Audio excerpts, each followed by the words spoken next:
Hi friends, welcome to സാക്ഷി kitchen.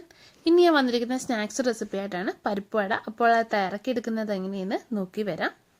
പരിപ്പ് വട ചെയ്തെടുക്കാനായിട്ട് 1 കപ്പ് പരിപ്പ് വെള്ളത്തിലിട്ട് കുതിർത്തെടുത്തിട്ടുണ്ട്.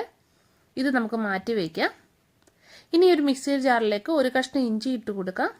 പിന്നെ വെളുത്തുള്ളി, പിന്നെ വേണ്ടത് ഉണക്കമുളകാണ്, അതും കൂടി ചേർക്കാം. നിങ്ങളുടെ എരിവിനനുസരിച്ചിട്ട് ചേർത്ത് കൊടുക്കുക. 3 എണ്ണം ഞാൻ എടുത്തിട്ടുണ്ട്.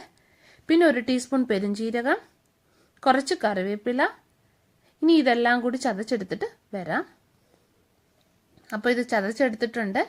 ഇതിലേക്ക് കുറച്ച് പരിപ്പിട്ടിട്ട് ക്രഷ് ചെയ്തെടുക്കാം. ഒരുപാട് അരക്കരുത്, ഇതുപോലെ വേണം അരച്ചെടുക്കാൻ വേണ്ടിയിട്ട്. ഇനി ഇതൊരു പാത്രത്തിലേക്ക് മാറ്റാം. ബാക്കിയുള്ളത് ഇതുപോലെ തന്നെ നമുക്ക് ചെയ്തെടുക്കാം. ഇനി ഇതിലേക്ക് 1 സവാള അരിഞ്ഞത് ചേർക്കാം. പിന്നെ വേണ്ടത് പച്ചമുളകാണ്, പച്ചമുളക് ചേർക്കാം. പിന്നെ കുറച്ച് കറിവേപ്പില അരിഞ്ഞത്, ആവശ്യാനുസരണം ഉപ്പ്.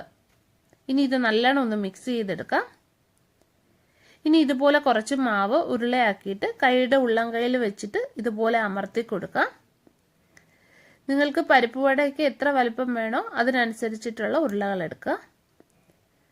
ഇനി ഇത് നമുക്ക് എണ്ണയിലിട്ട് വറുത്തെടുക്കാം. എണ്ണ ചൂടായിട്ടുണ്ട്, അതിലേക്ക് ഇട്ട് കൊടുക്കാം.